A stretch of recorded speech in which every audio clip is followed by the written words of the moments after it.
In 2014, I prophesied that France's greatest challenge would soon be upon us. Now, the wise are predicting that a war in Europe is an inevitability, not a matter of if, but a matter of when. But we must also consider how and what spirit we are of when we fight it. Otherwise, we may risk becoming no better than those who invade us and those who sent the invaders.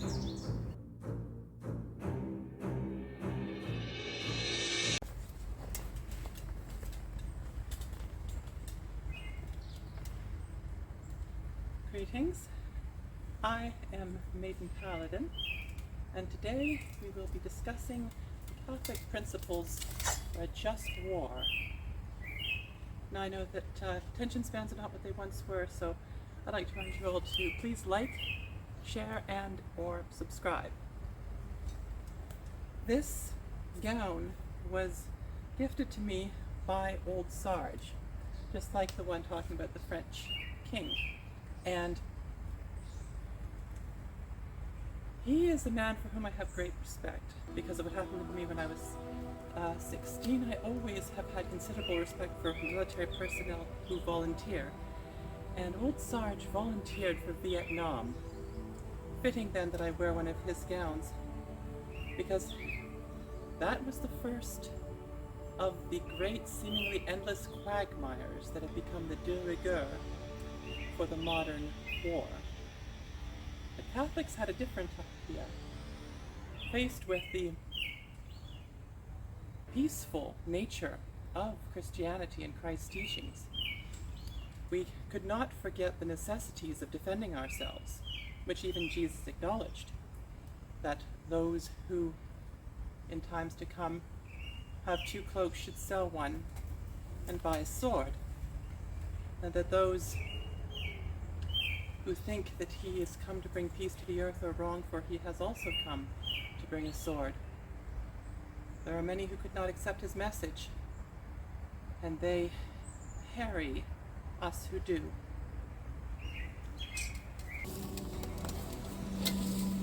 From at least the time of St. Augustine, there was a concept, and rules began to be laid out, further cemented over the course of the Middle Ages, the likes of St. Thomas Aquinas. The first rule of a just war is that the cause itself must be just.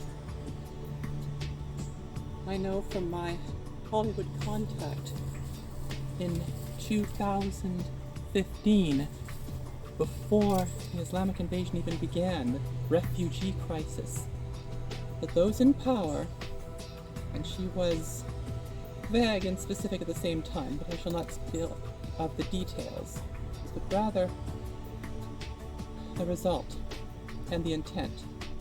The intent of these mass immigrations in France and throughout Western Europe is the destruction of those nations.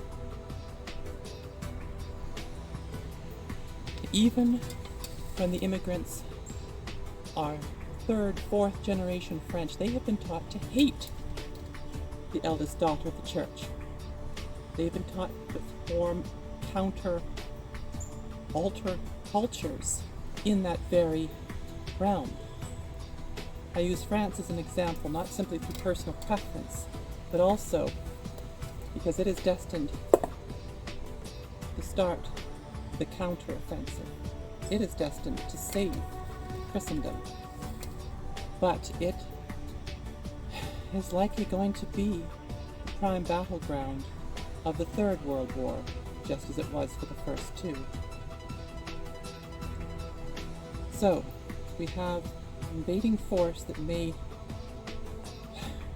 will require a sort of quote-unquote civil war between the corrupt government and the next part I will get to later.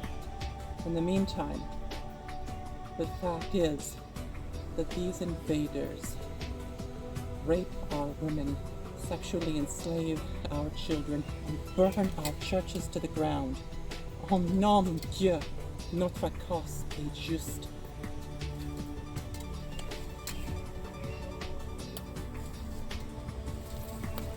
However, in order for a just war to justly be declared, it must have a legitimate authority behind it. It can't be some leader of a revolution. It can't be some caliph of ISIS. Even if the current liberal democracies are too corrupt, too enthralled to the global elite who started this all, to ever make any sort of countermeasure. And I hope they can. I hope that Marine Le Pen, for example, is elected somehow, is permitted into office. And I suspect only half measures will be possible.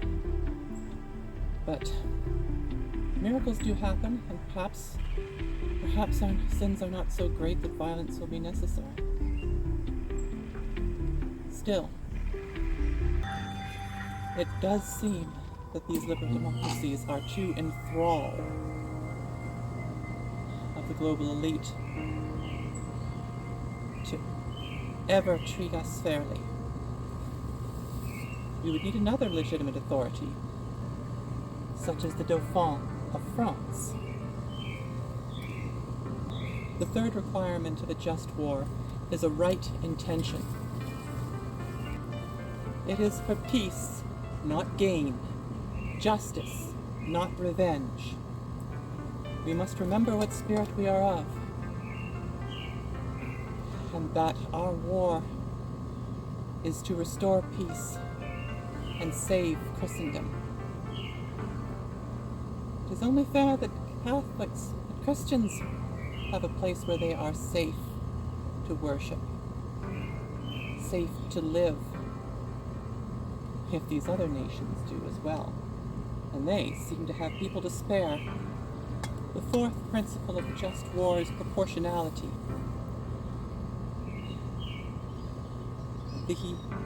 That which is to be saved must not be outweighed by the damage caused. This is to save Christendom. This is to save Western Europe.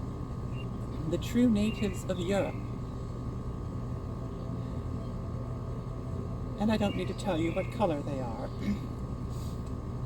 They face annihilation if this diabolical plan comes to fruition.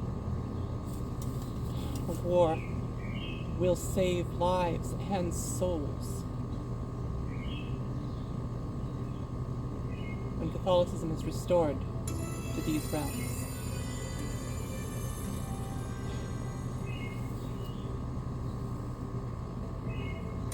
The fifth principle of a just war is the last resort. Peace must be offered to the enemy. All other options besides violence must be exhausted.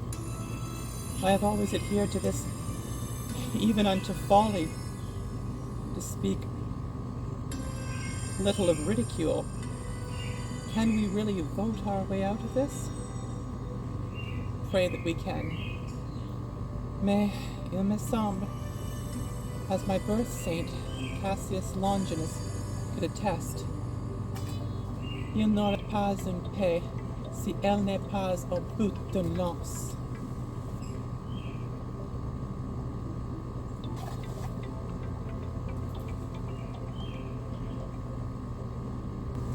The sixth principle of a just war is probability of success. Everything must be well ordered and well led. Yes, it is true. But when you look at what has already been done the last 10 years, when 500,000 hostiles are in Paris alone,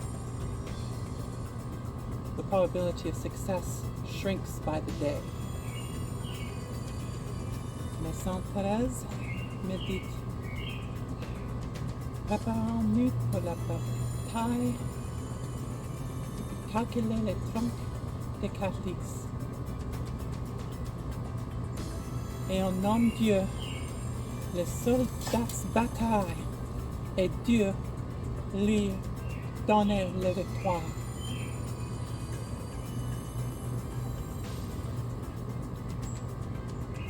But what of the non-combatants? What when we finally freed ourselves of the lies of feminism, we realize that the reason the invaders, for example, have not seemed to come from any demographic but military-aged young men. Where are the women? Where are their women? The women of Europe are their women. They're intended to be their sport. The evil of those behind this I shall not describe at the moment.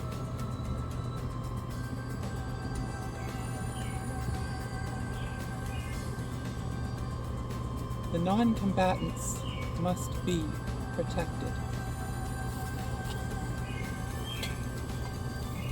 You know how the invaders rape, pillage, loot, and groom sex slaves? Well, we can't do that. Fortunately, the very fact that the invaders tend to be of the combatant type means that we don't have to worry as much about harming innocents, if it ever comes to that.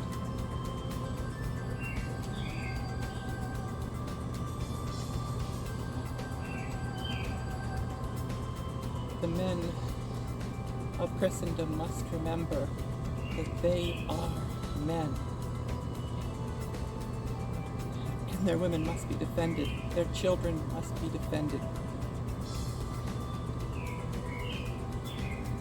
Whatever show we may put on, we can't truly defend ourselves. I, of all people, know the difference between a man's strength of high testosterone and that of a woman. There's a massive sexual dimorphism there. We need you. I will go in, I will use my lifelong emergency situation first aid experience to aid you.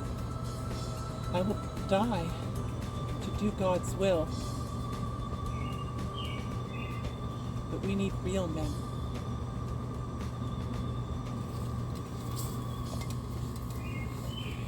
We need you.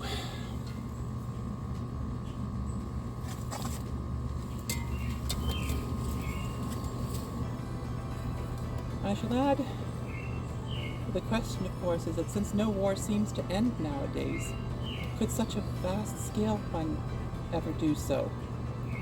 And the answer is simple.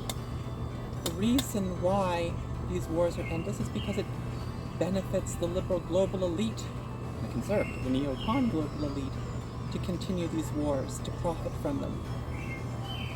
They have no love of Christendom. They have no love of our nations and our traditions.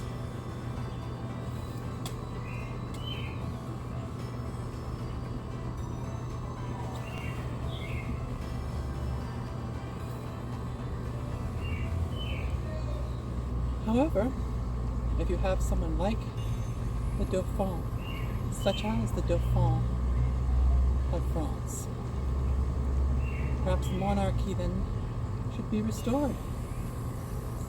If the laws are based on the principles of Catholicism. Those who live here have an interest in ending the war. Those who live in all the nations of Europe, those who directly suffer from its perpetuation, they have a reason to end the war. I am not trying to start a war. I'm trying to finish one.